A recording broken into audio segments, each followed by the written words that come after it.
Okay.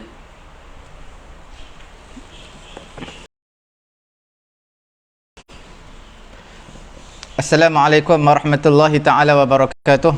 Alhamdulillahi rabbil alamin. Wassalatu wassalamu ala rasulina Muhammadin wa ala alihi wa sahbihi ajma'in. Allahumma aghnina bil ilmi wa zayyinna bil hilmi wa akrimna bit taqwa wa jammilna bil afiyati ya arhamar rahimin. Rabbi syrah li sadri wa yassir li amri wa hlul 'uqdatam min lisani yafqahu qawli. Alhamdulillah tuan-tuan puan-puan dirahmati Allah Subhanahu wa taala. Kita berada pada siri yang ke 23 untuk pengajian fiqh dan pengajian usul fiqh. Alhamdulillah tuan-tuan puan-puan dirahmati Allah Subhanahu wa taala. Hari ini kita lihat perbezaan antara nusus syar'iyyah, nas teks syarak, dan juga maqasid asy-syariah. Okey, maqasidus syariah. Tuan-tuan, bila sebut tentang maqasidus syariah, ghayah ataupun matlamat, tujuan yang Allah Subhanahu wa taala nak merealisasikan tujuan tersebut dalam pensyariatan. Dalam pensyariatan apa? Hukum hakam Allah. Sehingga jadilah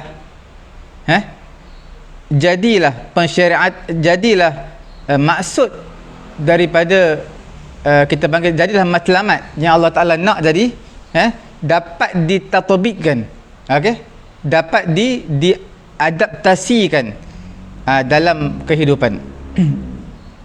Untuk apa? Semua yang Allah Taala nak kepada hamba dia dalam memberi sesuatu hukum, semua itu ghayah adalah hifzun li maslahatil ibad iaitu untuk menjaga maslahat manusia, sama ada maslahat dunia ataupun akhirat. Apa maslahatnya? Maslahatnya itu untuk memberi manfaat kepada manusia, menolak kemudaratan daripada manusia. Okey. Ataupun kita katakan maqasid syariah ini adalah untuk merealisasikan maslahat manusia. Sebenarnya nampak macam menyusahkan manusia, tidak. Sebenarnya itu adalah maslahat untuk manusia, kebaikan untuk manusia, dan juga menolak keburukan, kemudaratan, kejahatan daripada manusia. Jadi tuan-tuan puan-puan dirahmati Allah, setiap yang Islam bawa datang, iaitu syariat-syariat yang terkandung di dalam hukum pensyariatan Islam sebenarnya semuanya adalah untuk maslahat manusia, untuk kebahagiaan manusia di kehidupan dunia maupun di kehidupan akhirat nanti. Jadi tanpa syak lagi tuan-tuan puan-puan dirahmati Allah, bila sebut tentang nas, teks daripada Quran dan juga hadis, itu dipanggil masdar asasi dalam pensyariatan. Maka bila sebut tentang Quran, hadis, dia tidak perlu untuk mengisbatkan sesuatu perlu kepada benda yang lain, tak perlu, sebab dah ada Quran, dah ada hadis. Okey. Selepas daripada Quran dan juga hadis baru datangnya ijma'. Cuma ijma' pun ada syaratnya, bersandarkan kepada nas Quran dan juga hadis, tak boleh ikut logik semata-mata. Okey. Jadi ijma' datang hanyalah untuk mentaukidkan, untuk nak support apa yang dah sabit dengan nas. Dan juga yang tak sabit dengan nas pun boleh juga jadikan ijma'. Ijma' ni tuan-tuan puan-puan dirahmati Allah Subhanahu wa taala, ada satu function dia adalah untuk mentaukidkan, support apa yang ada sabit dengan nas, yang ada disebut dalam Quran dan juga hadis. Satu lagi, dia tak sabit dalam Quran dan juga hadis, cuma dia dalam masalah yang baru, al-mustajaddat. Jadi ulama ijma' sepakat, sebulat suara. Okey. Ijma' ni bukanlah satu sumber daripada sumber-sumber pensyariatan Islam. Dari segi makna hakiki lah. Makna hakikinya adalah dua je, masdar asasi, iaitu sumber utama, Quran dan juga hadis saja. Kemudian tuan-tuan ulama usul, mereka biasalah mengitlakkan, mesebut kalimatul ra'yi di atas sumber daripada sumber-sumber pensyariatan daripada kitab dan juga sunnah dan ijma'. Dah menjadi satu kebiasaan adat untuk ulama-ulama usul kadang-kadang mereka menggunakan kalimah ar-ra'yi.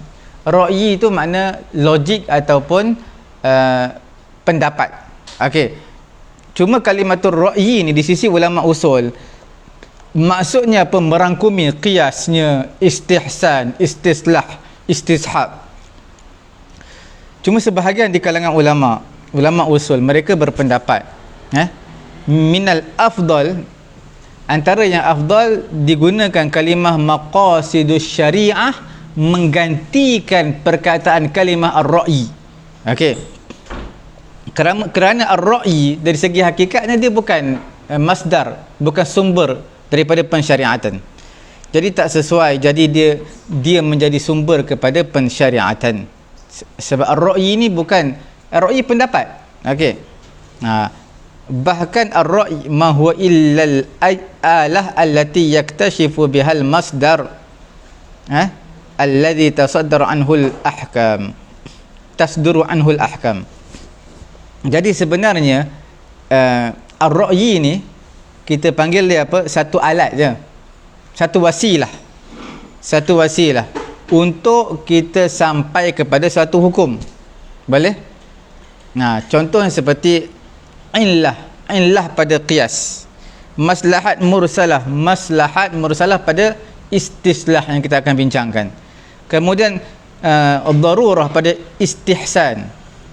Jadi tuan-tuan, ar-ra'yi dia untuk menyingkap sumber utama yang mana akan lahir daripadanya hukum hakam. Jadi sebab itu contoh kita kata illah. Bila kita tahu suatu hukum dan kita tahu illah dia, kita boleh mensabitkan satu hukum yang lain yang tidak ada nas daripada Quran. Maslahat contohnya dalam bab istislah, kita lihat ini adalah maslahat. Contoh seperti mana yang berlaku kepada Sayyidina Umar radhiyallahu taala anhu ketika mana dia mengumpulkan semua sahabat-sahabat yang berada dalam masjid menjadi makmum kepada imam yang satu untuk solat tarawih yang dinamakan Ubay bin Ka'ab. Apa yang berlaku? Ditanyakan kepada Umar, adakah kamu tak takut ini suatu perkara bid'ah yang kamu buat yang sebelum ini Nabi tak pernah buat? Maka apa jawapan Sayyidina Umar? Fa ni'matil bid'atu hiya, inilah sebaik-baik bid'ah. Sebab apa sebaik-baik bid'ah? Kerana menyatukan manusia. Jadi di sana ada maslahat mursalah, ada maslahat umum untuk menyatukan manusia. Nampak jadi ada maslahat al-mursalah dalam bab istislah dan juga dalam bab penggunaan istihsan. Di sana istihsan, bila ada darurah, keperluan manusia, hajat manusia yang tidak perlu kepada benda ni, maka dia ada istihsan. Sebab itu pentingnya pengajian usulul fiqh kita, tuan-tuan dan puan-puan dirahmati Allah, supaya kita dapat bezakan dahulu antara masdar asasi yang utama dan juga masdar yang tidak utama, sumber yang tidak utama. Tuan-tuan, qiyas ini kalau kita lihat dari sudut yang kecil, skop yang kecil, apa dia? Dia bukan daripada sumber pensyariatan. Bahkan dia, qiyas ini sebenarnya satu ijtihad, satu ijtihad di kalangan ulama, dan tidak sesuai perbuatan qiyas ini, bab qiyas ini atau perbuatan mujtahid itu diletakkan dia sebagai masdar, sumber. Tidak sesuai. Bahkan tidak dia sendiri qiyas ini bergantung kepada nas. Sebab bila tuan-tuan qiyas, nak mengqiyaskan satu hukum, saya tunjuk kepada tuan-tuan. Lihat dia papan putih, tuan-tuan yang dirahmati Allah Subhanahu wa taala. Okey. Kita lihat bila sebut tentang qiyas. Okey, qiyas ini tuan-tuan puan-puan yang dirahmati Allah, dia ada dipanggil apa? Kita panggil yang tidak ada nas. Ma la nassalahu, yang mana tidak ada nas. Ma la sesuatu masalah yang tidak ada nas baginya. Di sini lahu nassun, baginya ada nas daripada Quran ataupun hadis. Okey tuan-tuan, ini dipanggil apa? Ini dipanggil maqis alaih. maqis alaih. Ni dipanggil maqis. Tuan-tuan, contohnya kita katalah di sini khamar, arak. Di sini ada satu minuman yang memabukkan, minuman terbaru. Dia buat packaging cantik, minuman terbaru yang mabuk.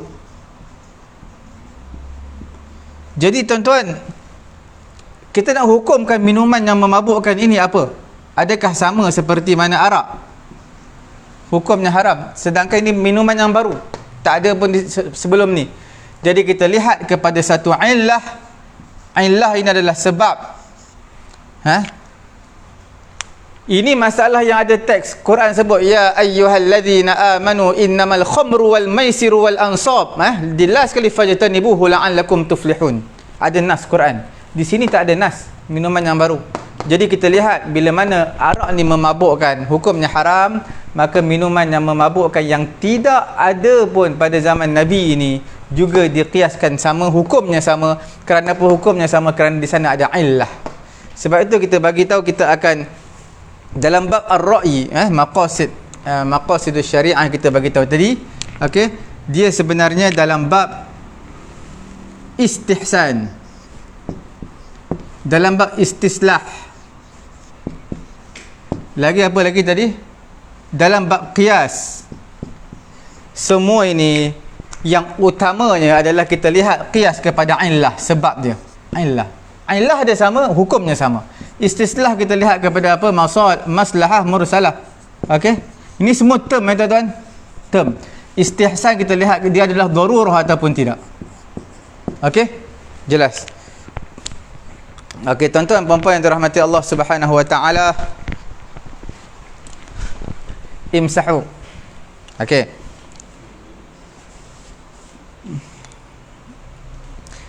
Kemudian kalau kita lihat daqaqan nazar, kita lihat yang lebih halus, kita akan dapati illat pada qiyas yaduru ma'aha al-hukum. Jadi qiyas ini dia lihat kepada illah. Illat ini yang mana berkisar. Qiyas ini berkisar bersama illah. Qiyas berkisar bersama illah. Maksudnya kita tengok hukum ini ada ataupun tak ada. Hukum ini ada bergantung kepada illah. Hukum ini tak ada bergantung kepada illah. Contoh, hukum ni haram sebab apa? Tengok illat dia. Hukum ni halal sebab apa? Tengok illat dia. Okey, dia bergantung, qiyas ini bergantung kepada illah. Okey.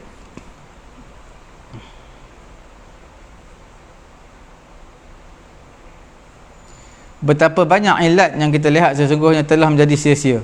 Sebab apa? Tidak merealisasikan maqasidus syariah. Sebab itu kita panggil qiyas macam mana pun tak dapat tidak bersandarkan juga kepada nas. Okey? Kalau tak, dia akan jadi apa? Illah yang ahdar, yang sia-sia. Okey.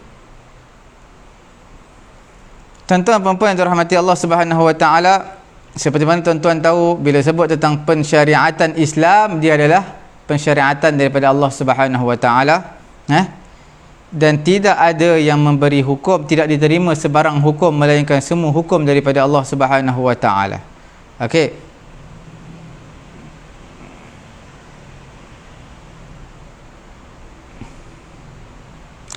Okey, tuan-tuan puan-puan yang dirahmati Allah Subhanahu wa taala, sekarang kita lihat dalam topik yang baru, iaitu mengenai dengan dalil yang pertama, menjadi masdar, al-masdarul asasi. Al-masdarul asasi iaitu dalil yang menjadi tunjang utama, iaitu Al-Quranul Karim. Tuan-tuan, kita akan lihat definisi dan kita akan lihat khasais, keistimewaan Quran. Kemudian kita akan lihat pula iaitu perbezaan antara Quran dan juga hadis qudsi. Kemudian kita akan lihat insya-Allah pada hari ini kita akan lihat hujjah Quran, mu'jizat Al-Quran. Semua kita akan bincang insya-Allah pada hari ini mengenai dengan Quran, sebab tuan-tuan perlu tahu Quran adalah dalil utama dalam pensyariatan hukum hakam Islam. Tuan-tuan, alhamdulillah, kita lihat dari sudut definisi lughah, bahasanya. Di sisi satu grup kumpulan di kalangan ulama, dia menyatakan Quran adalah masdar. Quran adalah masdar. Masdar ni apa? Noun. Daripada apa? Daripada qara'a. Okey. Qara'ar risalata, dia membaca risalah Quranan. Dengan satu pembacaan. Dengan Quran dengan makna al-qiraah ataupun at-tilawah. Allah Subhanahu wa taala berfirman, "Inna 'alaina jam'ahu wa qur'anah." Okey, fa idza qara'nahu fattabi' qur'anah. Okey. Tuan-tuan lihat terjemahan Tengok surah Al-Qiyamah ayat 17 18. Okey, "Inna 'alaina jam'ahu wa qur'anah." Sesungguhnya wajib ke atas kita, berhak ke atas kita mengumpulkan Quran dan juga Quranah, pembacaan Quran. Fa iza qara'nahu, apabila kami membaca Quran, fattabi' Quranah, ikutilah bacaannya. Kamu wahai Muhammad, ikutilah bacaannya. Kata bila Jibril baca, kamu ikuti. Inna alaina jam'ahu wa Quranah. Okey. Sesungguhnya kami yang akan mengumpulkannya di dadamu dan membacakannya. Apabila kami telah selesai membacakannya, maka ikutilah bacaannya itu. Okey, inna alaina jam'ahu wa Quranah. Sesungguhnya Allah Taala yang mengumpulkan Quran. Di mana tu? Di dalam hati Nabi sallallahu alaihi wasallam. Allah Taala yang memberi kemampuan untuk dia menghafal, mengingati Al-Quran. Wa Quranah, Allah Taala yang memperdengarkan Quran kepada dia. Imam Syafi'i rahimahullahu taala bila sebut tentang Al-Quran, apa yang kita perlu tahu? Dia adalah satu nama yang khas, kata nama khas, kata nama khas bi kalamillah, iaitu terhadap perkataan Allah yang diturunkan kepada Nabi sallallahu alaihi wasallam. Walaysa mahmuzan, dia bukan hamzah. Quran tu bukan hamzah, dia bukan daripada qara'a. Makna bukan mahmuz ni, makna bukan daripada hamzah qara'a. Kalau daripada qara'a yaqra'u Qur'anan, apa yang berlaku? Pasti setiap apa yang dibaca dinamakan Quran. Tapi tak, Quran ini adalah satu nama khas untuk kitab Allah. Kalau kita baca, kita kata daripada qara'a, Qur'anan ni daripada qara'a. Jadi maksudnya semua bacaan-bacaan tu semua Quran. Semua bahan bacaan. Kita baca kitab, kita baca buku, majalah, semua Quran. Okey. Jadi sebab itu bukan daripada qara'a. Dari sudut istilahnya tuan-tuan, kita lihat dari sudut istilah Okey. Apa itu Quran dari sudut istilah? Ini yang tuan-tuan perlu tahulah. Bila sebut ni dalil yang pertama, dalil asasi. Okey, Al-Quran. Apa itu Al-Quran? Dipanggil sebagai kalamullah. Okey, kalam Allah Taala, perkataan Allah. Yang kedua, yang diturunkan kepada Nabi sallallahu alaihi wasallam. Apa dia yang diturunkan kepada Nabi Muhammad? Okey, diturunkan kepada Nabi Muhammad. Yang ketiganya, apa dia? Iaitu daripada awal Al-Fatihah sampai An-Nas, itu semua dipanggil Al-Quran. Lafzul Arabi, dan dengan lafaz bahasa Arab. Lafaz Arab. Okey, itu Al-Quran. Kemudian dia dinukilkan, mangkul, dinukilkan secara apa? Mutawatir Quran ni. Kemudian al-muta'abbad bi tilawatihi. Okey, muta'abbad bi tilawatihi, maknanya akan mendapat pahala orang yang baca. Lagi al-mu'jiz bi lafzihi wa ma'na, dia adalah mu'jizat, tak ada siapa al-mu'jiz bi lafzihi wa ma'nahu. Apa dia? Iaitu kalam ni, kalam yang mu'jiz. Tak ada siapa yang boleh datang lafaz seperti Quran, makna seperti Quran. Itu mu'jiz. Melemahkan orang lain untuk mendatangkan perkataan seperti itu. Lagi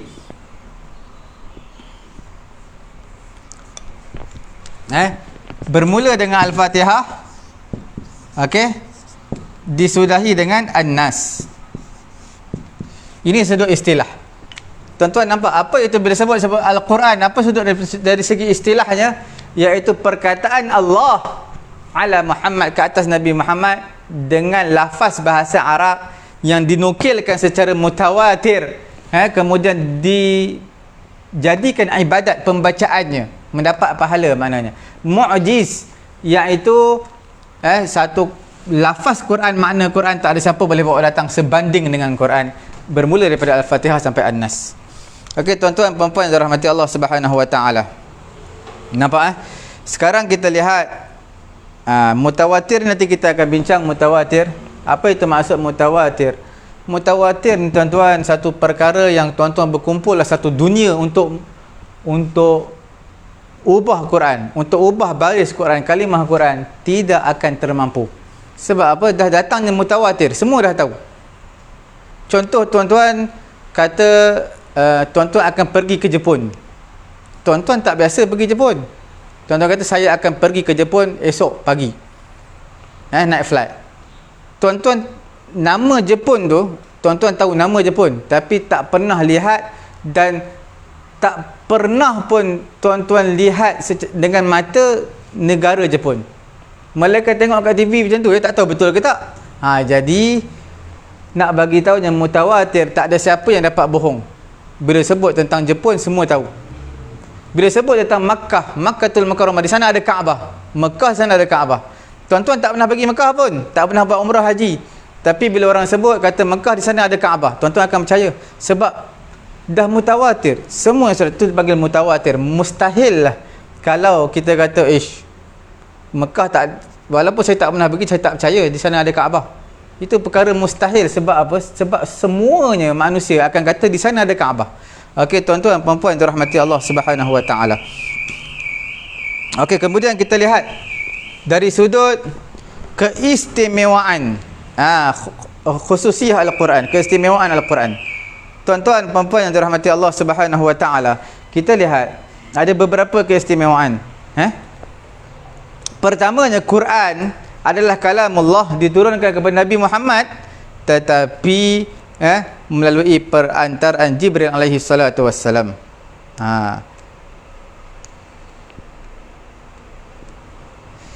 Makna Quran datang dengan lafaz bahasa Arab, tapi bukan daripada mulut, bukan daripada bahasa Nabi, melalui perantaraan Jibril.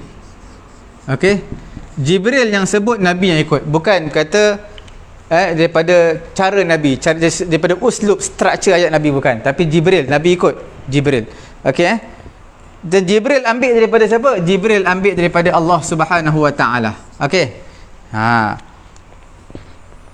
Jadi tugas Rasul ni, tugas Nabi ni adalah, tugas dia apa? Ar-Rasul, tugas dia apa? At-tabligh, menyampaikan ataupun mubayyin, menerangkan kepada manusia. Jadi Quran adalah kalamullah, tidak ada daripada kalam Allah Ta'ala. Tapi tuan-tuan harus diingat, Quran ni kalam Allah, tapi tak boleh kita kata setiap kalam Allah tu Quran. Al-Quran adalah kalamullah, tetapi bukan semua kalam Allah itu Quran. Sebab bila sebut Quran, memang betul kalam Allah Subhanahu wa taala, tapi di sana bukan semua kalam Allah itu Quran. Di sana ada Taurat kalam Allah, di sana ada Injil kalam Allah, dan ada Zabur kalam Allah, tapi tak dipanggil Quran. Okey. Okey, tuan-tuan puan-puan yang dirahmati Allah Subhanahu wa taala, kemudian kita lihat Quran ni turunnya dalam bahasa Arab. Okey. Kita lihat nombor 3 dalam bahasa Arab. Tuan-tuan puan-puan yang dirahmati Allah Subhanahu wa taala, tidak ada di dalam Quran lafaz ajam. Ajam ni yang bukan Arab. Walaupun adalah sedikit perbezaan pendapat di kalangan ulama, perbahasannya agak panjang sedikit, tapi semua dalam bahasa Arab. Allah Subhanahu wa taala bagi tahu dalam suratul Nahl. Okey? Suratul Nahl ayat yang ke berapa? 103. Ayat 103 juzuk yang ke-14 berapa lain? 9 lain juzuk 14. وَلَقَدْ نَعْلَمُ أَنَّهُمْ يَقُولُونَ إِنَّمَا يُعَلِّمُهُ بَشَرٌ lisanul ladzi yulhiduna ilaihi a'jamiyyun wa hadza lisanun arabiyyun mubin. Sesungguhnya kami mengetahui bahawasanya, Allah Ta'ala mengetahui bahawasanya mereka akan kata innama yu'allimuhu bashar, hanya saja akan mengajar Muhammad ini seorang manusia. Okey, lisanul ladzi yulhiduna ilaihi a'jami wa hadza lisanun arabiyyun mubin. Baca Ayat 103. ya. Dan sesungguhnya kami mengetahui bahawa mereka berkata sesungguhnya Al-Quran itu hanya diajarkan oleh seorang manusia kepadanya, yakni Muhammad. Bahasa orang yang mereka tuduhkan bahawa Muhammad belajar kepadanya adalah bahasa Ajam, padahal ini yakni Al-Quran adalah dalam bahasa Arab yang jelas. Jadi kalau kita lihat, mereka tuduh Nabi belajar dengan seorang manusia, tapi belajar dalam bahasa Ajam. Tapi Quran ni bukan bahasa Ajam, dia bahasa Arab. Okey. Oleh kerana itu tidak dianggap daripada Quran, terjemahan Quran tidak dianggap sebagai Quran. Bahasa Turki, bahasa Rusia, bahasa apa-apa pun, dia walaupun menunjukkan terjemahan Quran, tapi dia bukan Quran. Sebab Quran mestilah dalam bahasa Arab. Seperti juga tafsir Quran, walaupun tafsir itu dalam bahasa Arab, bertepatan dengan dalalah maksud ayat tersebut, tetapi tidak dipanggil Quran. Walaupun tafsir bahasa Arab dipanggil tafsir Quran. Okey. Tuan-tuan puan-puan dirahmati Allah Subhanahu wa taala, sebahagian di kalangan ulama mereka kata mengenai dengan Quran ni bahasa Arab. Mereka kata dalam Quran tu ada je lafaz Ajam. Contoh seperti Nabi nama Musa. Musa bukan nama Arab. Isa bukan nama Arab. Idris bukan nama Arab, dan nama nabi-nabi semua bukan Arab, melainkan 4 orang nabi yang nama berbangsa Arab dengan namanya Arab. Syuaib, lagi Nabi Muhammad, lagi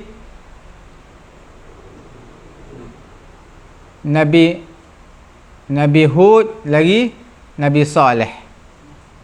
4 orang nabi ni. Sebab itu bila mana mereka ini namanya nama Arab, jadi dalam bahasa Arab, tuan-tuan belajar Nahu dan Sorof, tuan-tuan akan tahu mereka 4 orang nabi ini halal untuk berbaris tanwin, dibenarkan untuk berbaris tanwin kerana mereka adalah nama Arab. Nama yang tak Arab tak boleh baris tanwin sebab dia Ajam. Okey. Begitu juga lafaz-lafaz yang moden. Seperti perkataan istibrak untuk sutera. Satu term untuk istilah sutera lembut ataupun kasar, saya tak pasti ini istibrak, tak salah saya lembut, istibrak. Okey. Kemudian qistas. Qistasil mustaqim. Kemudian ibriq. Kemudian al-yaqut. Semua ni lafaz-lafaz baru, lafaz-lafaz moden yang mana dimasukkan juga dalam Quran. Moden pada zaman tu lah maksudnya. Cumanya mereka mengatakan sesungguhnya lafaz-lafaz ini jadilah Arab. Lafaz ini dijadikan Arab selepas mana mereka orang Arab telah menjadikan bahasa tersebut bahasa Arab. Sebenarnya asalnya bahasa luar, bukan bahasa Arab, tetapi bangsa Arab telah menjadikan ia, telah kita panggil musta'arab, telah dijadikan bahasa tersebut bahasa Arab. Okey, tuan-tuan boleh lihat dalam mana, dalam kitab Al-Wadih fi Usul al-Fiqh, karangan Al-Ashqar. Okey, tuan-tuan. Ajam. Tuan-tuan lihat di dalam Mawsu'ah Al-Fiqhiyah Al-Kuwaitiyah, okey. Dia disebut mengenai dengan lafaz Al-Ajam ni.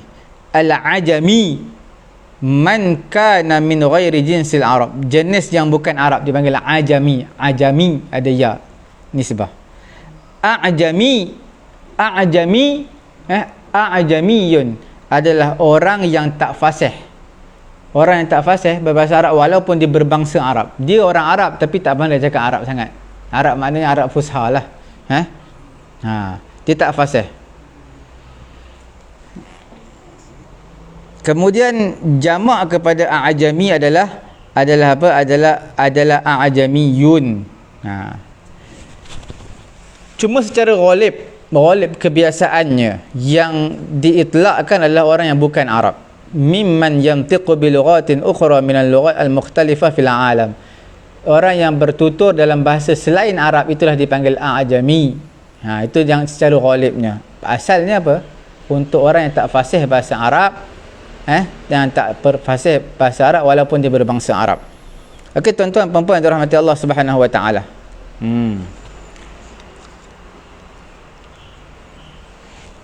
Berdasarkan ayat Quran yang kalau saya bacakan tadi dalam surah An-Nahl ayat 103, وَلَقَدْ نَعْلَمُ أَنَّهُمْ يَقُولُونَ إِنَّمَا يُعَلِّمُهُ بَشَرٌ لِسَانُ الَّذِي يُلْحِدُونَ إِلَيْهِ أَعْجَمِيٌّ وَهَذَا لِسَانٌ عَرَبِيٌّ مُبِينٌ. Okey. Tuan-tuan, puak-puak orientalis, mustasyriqin, orientalis, mereka mendakwa Nabi SAW dapat Quran ini, mengusahakan dapatnya struktur uslub ayat Quran ni daripada orang Yahudi dan juga orang Nasrani. Jadi terutamanya mereka pada ketika itu ada peluang pekerjaan. Untuk masyarakat Mekah, mereka dibentangkan dengan peluang pekerjaan.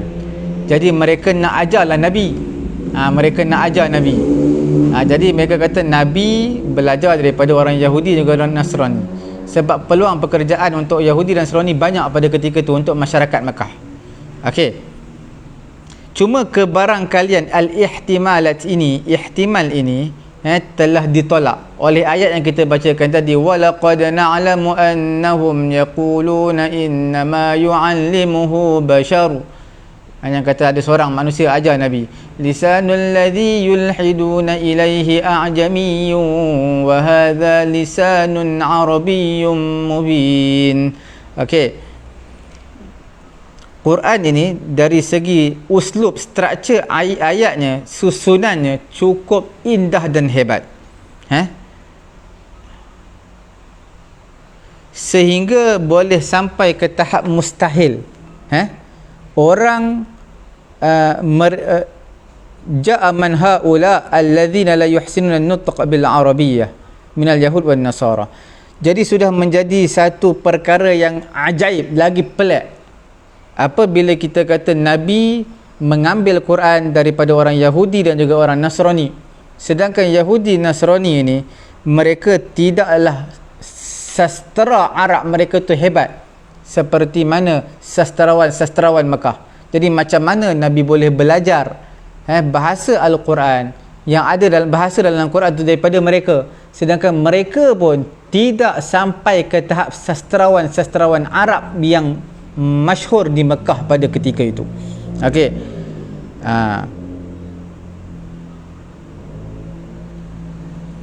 Mereka pun tak fasih bahasa Arab. Macam mana mereka nak buat takbir, uslub, struktur ayat yang cantik dan indah? Itu perkara yang mustahil. Tuan-tuan boleh lihat dalam kitab Fadl Hasan Abbas, dalam kitab Itqanul Quran fi Ulumil Quran, ada membahaskan perkara yang saya sebutkan tadi. Okey. Kemudian tuan-tuan, bila sebut tentang Quran, dia adalah lafaz dan juga maknanya, lafaz dan maknanya daripada Allah Subhanahu wa taala. Dengan ini terbezalah daripada hadis qudsi dan juga hadis nabawi. Kerana makna hadis daripada Allah, hadis maknanya daripada Allah. Adapun lafaz hadis itu daripada Nabi sendiri. Nampak tak? Nanti kita akan sebutkan perbandingan dia. Nabi SAW tidak menuturkan malaikat dengan wahyu, seperti mana firman Allah Ta'ala dalam surah An-Najmi ayat ketiga dan keempat juz 27, wa ma yantiqu 'anil hawa, Nabi tidak menyebut bercakap mengikut hawa nafsu, in huwa illa wahyun yuha, melainkan semua yang telah diwahyukan oleh Allah Subhanahu wa taala. Tuan-tuan puan-puan dirahmati Allah Subhanahu wa taala, sebab itu harus riwayat hadis dengan makna. Cuma riwayat dengan lafaz. Kita meriwayatkan hadis dengan makna boleh, tapi dengan lafaz itu, dengan lafaz mana apa, sebiji seperti lafaz yang diungkapkan daripada Nabi SAW, itu lebih aula, ittifaq di kalangan ulama. Tuan-tuan, puan-puan dirahmati Allah Subhanahu wa taala. Nah, okey. Kita lihat, saya nak sebut sikit tentang perbezaan antara Quran dan juga hadis qudsi. Okey. Sebelum tu sukalah saya sebutkan dulu perbezaan antara Quran, hadis qudsi dan juga hadis nabawi. Okey.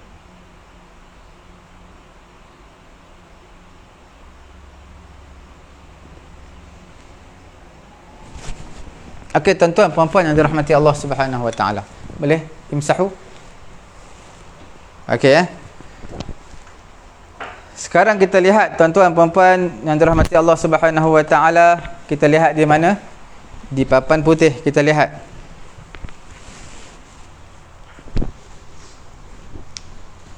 Saya nak bagi tahu tentang perbezaan tiga antara Quran, okey, Al-Hadis An-Nabawi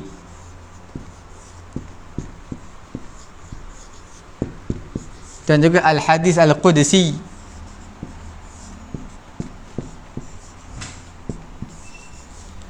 Tuan-tuan puan-puan dirahmati Allah Subhanahu wa taala, ini semua dalam usul fiqh, subjek usul fiqh yang kita sedang belajar ni, perkara ni dibincangkan.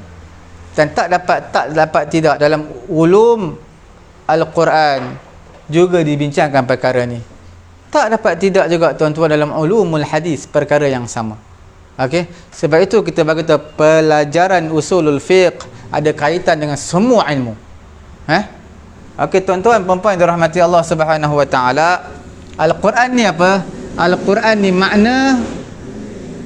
makna daripada Allah. Okey. Lafaz juga daripada Allah. Okey. Hadis nabawi, okey, makna daripada siapa? Daripada Allah. Lafaz bukan daripada Allah, daripada Nabi.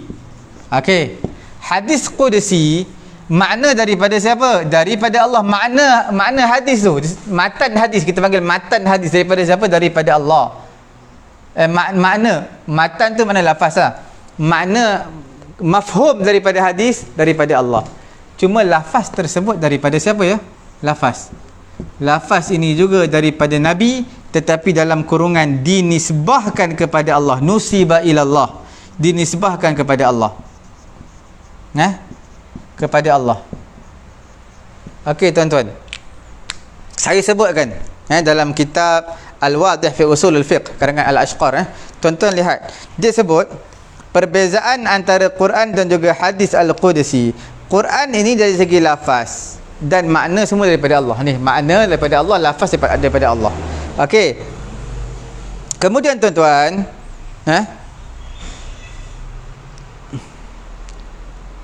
hadis qudsi, okey, mana ada qudsi ni? Makna daripada Allah, lafaz daripada Nabi. Cuma dia dinisbahkan kepada Allah Subhanahu wa taala.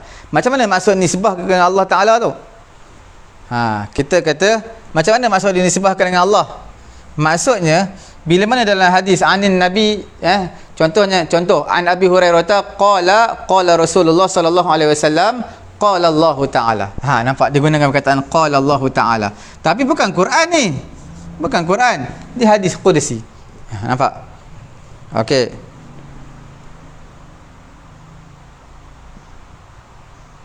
Ataupun fi ma yarwihi an rabbih, digunakan perkataan lain. Daripada Nabi sallallahu alaihi wasallam, Nabi kata fi ma, okey, yarwihi an rabbih. Nampak? An rabbih, dikatakan an rabbih. Bila ada perkataan an rabbih daripada Tuhannya, bermaksud hadis qudsi. Nampak? Itu kita panggil sirah, format dalam hadis. Kita nak kenal pasti hadis qudsi macam mana. Okey. Lagi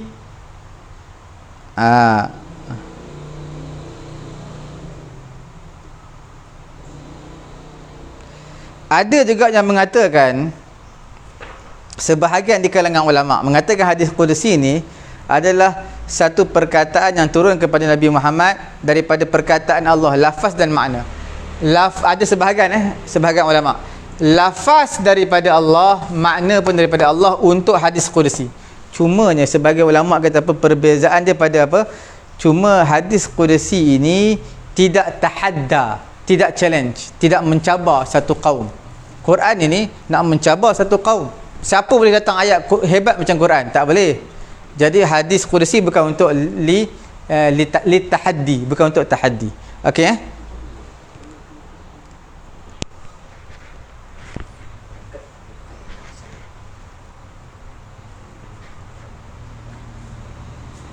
Okey.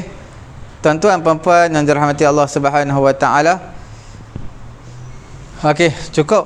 Tu mungkin tuan-tuan jelas setakat tu.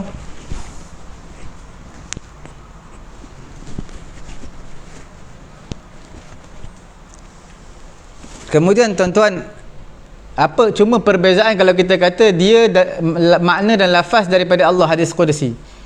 Cuma beza dia tak tertulis di dalam kitab. Dan juga dia tak boleh bawa dalam solat. Hadis Qudsi. Okey. Dalam satu contohlah daripada Nabi sallallahu alaihi wasallam, Nabi kata qala Allah Taala. Allah Taala bersabda, Allah Taala berfirman, ya ibadi, wahai hamba-Ku, inni haramtu zulma ala nafsi. Sesungguhnya aku mengharamkan kezaliman ke atas diriku. Jadi riwayat Imam Muslim daripada Abu Zar hadis ni. Okey. Tuan-tuan, keistimewaan yang keempat, apa dia? Quran ini adalah dinukilkan secara mutawatir. Apa itu mutawatir? Mutawatir ni maknanya telah menukilkan kepada kita satu jamaah yang sangat ramai, daripada satu jamaah yang sangat ramai, satu generasi demi satu generasi, daripada zaman Nabi sampai zaman sahabat, zaman sahabat sampai zaman tabi'in, zaman tabi'in sampai zaman tabi'in, selepas tu zaman selepas itu, zaman selepas itu, zaman selepas itu, semuanya tuan-tuan puan-puan, satu generasi yang sangat ramai yang meriwayatkan tentang Quran. Jadi maksudnya apa? Mustahil kalau mereka berdusta. Mustahil. Itu maksud dia adalah mutawatir. Nak bagi tahu daripada zaman Nabi sampai zaman sahabat, sampailah ke zaman kita sekarang ini, yang meriwayatkan Quran ini begitu ramai. Jadi mustahil dari segi akal mereka semua berkomplot untuk mendustakan Quran.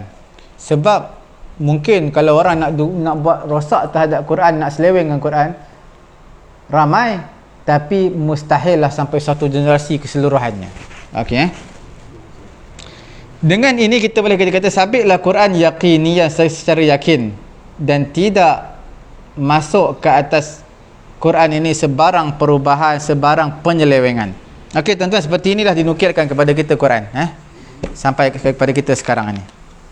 Sama ada yang sampai kepada kita daripada yang tertulis dalam mushaf sahabat ataupun yang ada di dada-dada sahabat, tapi semuanya adalah bitariqi dengan apa cara pun yufidul yaqin, memberi apa, faedah yakin yang qati', yang qat'i. Okey. Boleh kita katakan juga tidaklah dianggap daripada Quran sesuatu yang dinukilkan daripada qiraat yang tidak mutawatirah. Quran ni apa? Adalah mutawatir. Setiap qiraat yang tidak mutawatir maka tidak dianggap sebagai Quran. Contoh daripada Ibnu Mas'ud, firman Allah Ta'ala mengenai dengan kafaratul yamin. Kafaratul yamin ni apa? Denda, kafarah kepada orang-orang yang melanggar sumpah. Apa dia? Kafarah kepada orang melanggar sumpah, apa dia? Dalam surah Al-Ma'idah, ayat 196. Betul? 196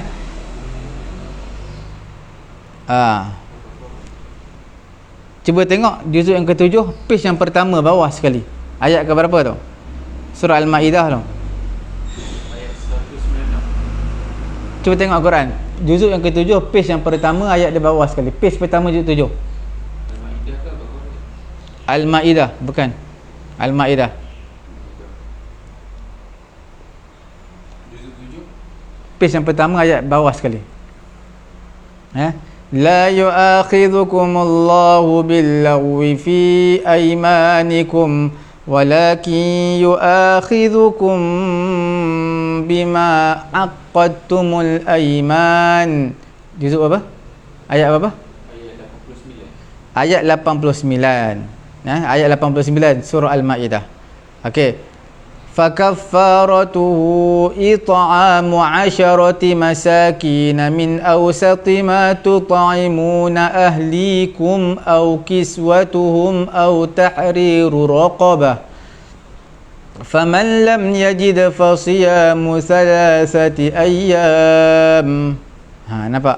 فمن لم يجد فصيام 3 أيام. Siapa yang tak mampu, maka berpuasalah 3 hari. 3 hari. Cuma dalam riwayat daripada qiraat, pembacaan Quran daripada Ibnu Mas'ud, qiraat dia adalah faman lam yajid fasiyamu 3 ayyamin mutatabbi'at. Tambah mutatabbi'at. Mutatabbi'at tu mana berturut-turut, 3 hari berturut-turut. Siapa nak bayar kafarah dah tak ada apa, fakafaratu it'amu 10 masakin, beri makan 10 orang miskin. Lagi au kiswatuhum, au tahriq, merdekakan hamba, beri pakaian kepada 10 orang miskin. Kalau tak ada semua tu, apa yang perlu buat? Faman lam yajid fasiyamu 3 ayyam, puasa 3 hari. Adakah berturut-turut? Qiraat Ibnu Mas'ud menyatakan mutatabbi'at, ditambah perkataan mutatabbi'at. Tapi tuan-tuan puan-puan dirahmati Allah, qiraat Ibnu Mas'ud tidak dianggap sebagai Quran sebab dia qiraat syazah.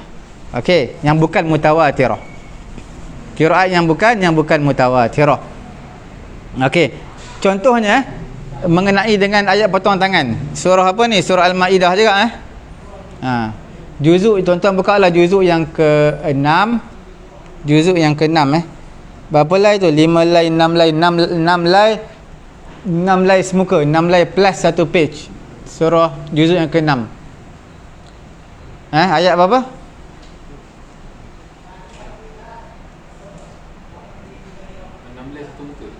6 lay 1 muka. Ayat atas kak. Ayat atas sekali nombor 2. 6 lay 1 muka. Juzuk yang ke-6. Okey, was-sariqu was-sariqatu faqta'u aydiyahuma jazaa'an bima kasaba nakalam minallah wallahu azizun hakim. Jumpa tak? Juzuk 6 lay 1 muka. Tak jumpa. Tuan-tuan cari was-sariqu was-sariqatu, lelaki yang mencuri, perempuan yang mencuri. Faqta'u aydiyahuma, potonglah kedua tangan mereka. Ayat 38 surah Al-Maidah. Betul surah Al-Maidah ayat 38. Jadi dalam Quran tersebut faqta'u aydiyahuma, potong tangan mereka berdua, tapi dalam qiraat yang lain disebut apa? Faqta'u aymanahuma, potonglah tangan kanan mereka, potonglah tangan kanan mereka berdua. Nampak? Okey. Itu kita panggil qiraat yang tidak mutawatirah. Tuan-tuan puan-puan yang dirahmati Allah Subhanahu wa taala. Sekarang ni mengenai dengan qiraat yang tidak mutawatirah. Ulama berbeza pendapat juga mengenai dengan berhujjah dengan qiraat syazah. Qiraat dengan qiraat apa? Qiraat syazah. Tak ada. Beza kafarah dengan kifarah. Tak ada dalam bahasa Arab, tak ada kifarah. Kafarah. Kita sudahi majlis pengajian kita dengan tasbih kafarah. Kifarah tak ada. Kifarah bahasa Melayu. Kafarah, okey? Kifarah tu bahasa Melayu. Okey, tuan-tuan puan-puan yang dirahmati Allah Subhanahu wa taala. Kita lihat adakah boleh jadikan hujjah qiraat syazah. Ulama Hanafi dan juga Hanbali, mereka kata qiraat syazah boleh mensabitkan, boleh menjadi hujjah dalam hukum syariat. Sekiranya dengan syarat, mazhab Hambali dan juga Hanafi kata qiraat yang syadzah boleh dijadikan hujjah dalil untuk hukum sesuatu syariat, dengan syarat sanad qiraat tersebut adalah sanad yang sahih. Okey, kerana ada kebarangkalian sahabat radhiyallahu taala anhum, dia mendengar daripada Nabi, dan dia menyatakan apa yang dia dengar tu sebagai sami'an Nabi yaquluha tafsiran fa dhannaha Qur'anan. Dia dengar Nabi baca Quran, sebenarnya itu bukan Quran, itu adalah tafsir, bukan Quran. Contoh seperti mana perkataan ziyadah, penambahan lafaz daripada perkataan minal Tuan-tuan lihat dalam surah An-Nisa ayat ke-12 mengenai dengan pembahagian harta pusaka. Wa in kana rajulun yurathu kalalatan aw imra'atun wa lahu akhun aw ukhtun falikulli wahidin minhum as-sudus fa in kanu akthara min dhalika fahum syuraka'u fi thuluth. Tapi dalam qiraat satu lagi, qiraat apa? Qiraat Sa'ad bin Abi Waqqas.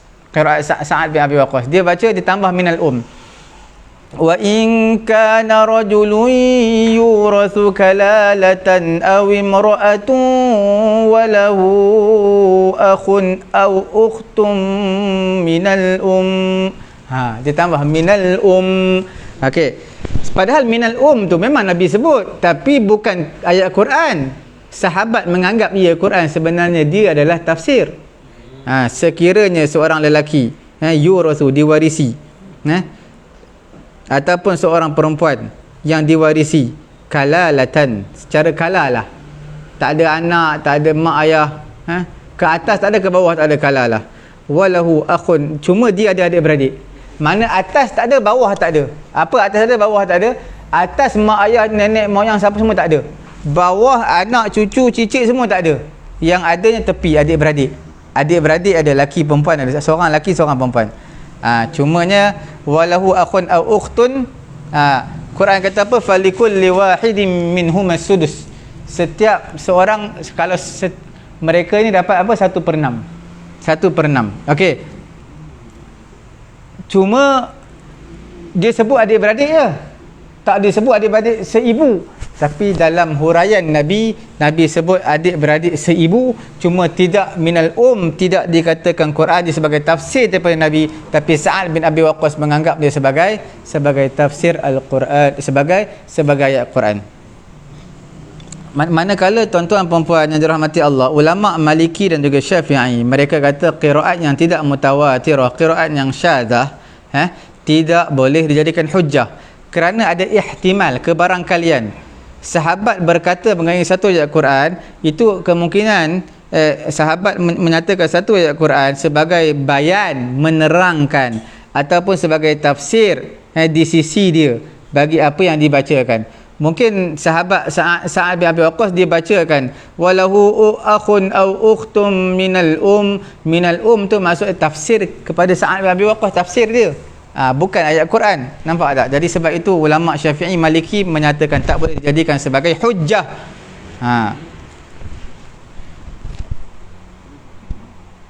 Jadi sebenarnya kita lihat sebahagian di kalangan sahabat sendiri, apa yang dinukilkan daripada ayat yang dimansuhkan, tilawahnya, pembacaan yang tidak ditulis dalam mushaf. Contohnya seperti ayat rajam. Ayat rajam ni apa dia? Asy-syaikhu wasy-syaikhatu idza zanaya farjumuhuma. Jadi itu ayat Quran tu, tapi telah dimansuhkan, hukum masih berkekalan, tapi pembacaan dah tak ada. Okey. Tapi masih lagi dijadikan hujjah pada hukum, walaupun tidak lagi dianggap sebagai Quran. Okey, walaupun tidak dianggap sebagai Quran, tetap dia kekal sebagai hukum. Jadi sebab tu mazhab Malik dengan mazhab apa nama Hanafi dan juga Hambali, mereka menyatakan dah ada, walaupun dia bukan, dah ada dalam tu, cuma kita nak katakan dia Quran ataupun dia tafsir. mereka mensabitkan boleh menjadi hukum dan boleh menjadi hujah, kerana benda yang tak ada dalam Quran pun boleh menjadi hujah, seperti mana ayat rejam. Ayat rejam tak ada dalam Quran. Sebat ada, sebat orang berzina. Rejam disebabkan zina tak ada dalam Quran, telah dimansuhkan. Yang dimansuhkan itu adalah penulisan. Adapun hukuman tetap dimaintainkan, dikekalkan. Tuan-tuan, itu kita bincang mengenai dengan, ada lagi 2 berbaki, tapi masa tak mengizinkan kita pada pagi yang mulia ini. Ada 5 dan kita baca tentang khususiat Al-Quran ini, semuanya ada 6. Kita baru bincang 4. Ada lagi 2 tapi tak sempat untuk kita habiskan pada hari ini. InsyaAllah tuan-tuan, kita akan sambung lagi pada minggu yang akan datang, masih lagi dalam dalil yang pertama, iaitu Al-Quranul Karim sebagai sumber asasi dalam pensyariatan hukum. Ini adalah satu subjek yang sangat penting dalam pengajian usulul fiqh. Sebab apa? Semua ulama, tak kira apa pun mazhab, mereka akan beriman kepada Quran. Tuan-tuan yang mengikuti pengajian kita pada pagi ini, boleh tekan butang share, sama-sama memanjangkan manfaat pengajian kita pada pagi yang mulia ini. Dan tuan-tuan yang terlepas mengikuti siaran langsung kita pada pagi ini, dan juga siaran-siaran yang sebelum ini, boleh layari page Facebook kita Pusat Tahfiz At-Taqwa, layari YouTube kami Pusat Ilmu At-Taqwa. InsyaAllah di sana ada admin sediakan playlist. Tuan-tuan boleh pilih siri yang mana tuan-tuan nak. InsyaAllah kita bertemu lagi pada minggu yang akan datang. Subhanallahumma wa bihamdihi, subhanakallahumma wa bihamdika, asyhadu an la ilaha illa anta astaghfiruka wa atubu ilaik.